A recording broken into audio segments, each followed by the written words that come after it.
تاریخ اسلام میں اہل بیت کی بہت زیادہ اہمیت ہے، اور واقعہ کربلا کے بارے میں ہمارا اعتقاد یہ ہے کہ اگر یہ نہیں ہوتا تو اسلام زندہ نہیں ہوتا آج تو۔ لیکن جماعت احمدیہ کے کتابی لٹریچر میں تو شاید اس بات کا ذکر ہوگا، لیکن کسی محفل میں یا کسی ہو چکا ہے، میں نے اس کا ذکر نہیں سنا۔ ہمارا یہ عقیدہ ہے کہ قرآن اسلام اس وقت زندہ ہو چکا تھا اور ہمیشہ کے لیے زندہ ہو چکا تھا جب قرآن تکمیل کو پہنچا ہے، اور جب حضرت صلی اللہ علیہ وآلہ وسلم کو آخری شارع نبی کے طور پر ہمیشہ کے لیے دنیا کا نمونہ بنا دیا گیا۔ اس لیے واقعہ کربلا نے اسلام کو نقصان پہنچایا ہے، فائدہ نہیں پہنچایا۔ نقصان پہنچایا اور گہرا نقصان پہنچایا ہے، کیونکہ دنیا کے سب سے بڑے محسن کے ساتھ احسان فراموشی کا اظہار کیا گیا ہے، اور آپ کی اولاد سے محبت سے پیش آنے اور عزت سے پیش آنے کی بجائے اس کی بے حرمتی کی گئی ہے۔ اللہ تعالیٰ اس طرح مذاہب کو زندہ نہیں کیا کرتا کہ اپنے پیاریوں کی بے عزتیاں کروا کر مذاہب کو زندہ کرے۔ اس لیے صرف شیعہ مقررین کا ایک ٹکسالی کا فکرہ ہے، اس میں کوئی حقیقت نہیں ہے۔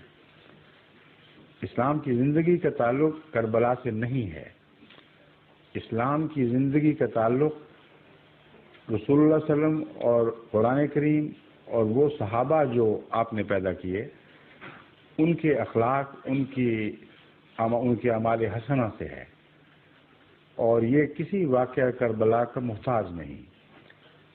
واقعہ کربلا سے پہلے بھی تو میدان جنگ میں مسلمانوں کو قربانیاں دینی پڑی ہیں، اور رسول اللہ صلی اللہ علیہ وآلہ وسلم خود ایک موقع پر اتنے زخمی ہوئے کہ لوگوں نے اعلان کر دیا، دشمنوں نے، کہ آپ وفات پا شہید ہو گئے۔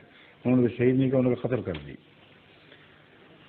اور اس واقعہ کا ذکر قرآن کریم نے اس طرح پیش فرمایا ہے کہ اس سے بہت نقصان پہنچا ہے، تکلیف ہوئی ہے، اور استغفار کرنی چاہیے ان لوگوں کو جو اس واقعہ کے شاہد ہیں، اور اس کے بد نتائج سے اللہ نے محض اپنے رحم سے ان کو بچا لیا۔ تو رسول اللہ صلی اللہ علیہ وآلہ وسلم کی قریبی شہادت سے تو اتنا نقصان پہنچا تھا کہ قرآن کریم نے اس کا ذکر کیا ہے اور اپنے فضل کا اظہار فرمایا ہے کہ خدا کا فضل نہ ہوتا تو وہ تمہیں نہ بچاتا، اس کا بہت بڑا نقصان ہونا تھا۔ لیکن رسول اللہ صلی اللہ علیہ وسلم کے نواسوں کی شہادت سے اسلام زندہ ہو گیا، یہ کیسے ہو سکتا ہے؟ پھر واقعہ کربلا میرے نزدیک انتہائی دردناک واقعہ ہے، جس پر مسلمانوں کو استغفار کرنا چاہیے، اور پہلوں کے لیے بھی استغفار جائز ہے، آئندہ لوگوں کے لیے بھی استغفار جائز ہے۔ قرآن کریم تعلیم دیتا ہے کہ اپنے آباء و اجداد کے لیے بھی استغفار کرو۔ بس میرا تو یہ رد عمل ہے کہ جب میں دردناک واقعہ پڑھتا ہوں تو استغفار کرتا ہوں ان لوگوں کے لیے بھی جنہوں نے ظلم کیا ہے۔ اگر وہ آنکھیں کھول کر ظلم کرنے والے ہیں تو میرا یہ عقیدہ ہے کہ ایسے لوگوں کو سزا کے بغیر نہیں چھوڑا جائے گا۔ لیکن اگر غلطیاں ہوئی ہیں یا دونوں طرف سے کچھ غلط فہمیاں پیدا ہوئی ہیں تو اس معاملے میں ہمیں بحث نہیں کرنی چاہیے، کیونکہ انہوں نے ہمارے سامنے نہیں پیش ہونا، اور اس لیے بھی کہ تاریخ پر اتنے ابہام کے پردے ہیں کہ شیعہ روایتیں، سنی روایتیں، ان کے اندر فرق اور اسناد الگ الگ اور واقعہ ایک لیکن مختلف طریق سے بیان ہوا۔ اس لیے ان باتوں پر جج بیٹھنے کا اس کو حق ہے، جبکہ ہمارے فیصلے سے فرق بھی نہیں پڑنا۔ فیصلہ اللہ نے کرنا ہے اور قیامت کی بات کرنا ہے۔ تو فضول بحثوں میں امت کو پھاڑا جائے، اختلاف کیا جائے، یہ اپنے نقصان کے سوا اور کچھ نہیں آپ کو دے گا۔ اسی لیے میں نے کہا تھا نقصان زیادہ ہوا ہے، امت بیچ میں سے دو نیم ہو گئی، پھٹ گئی۔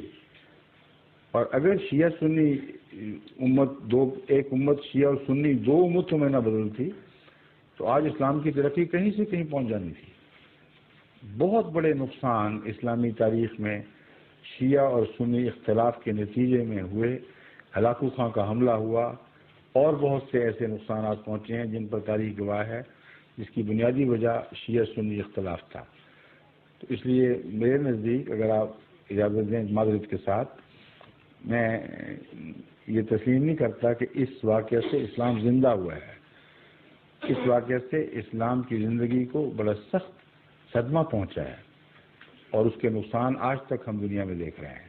گزرے ہوئے 100 سال کی تاریخ گواہ ہے، سائے کی طرح سایہ فگن ہم پہ خدا ہے. گزرے ہوئے 100 سال کی تاریخ گواہ ہے، سائے کی طرح سایہ فگن ہم پہ خدا ہے.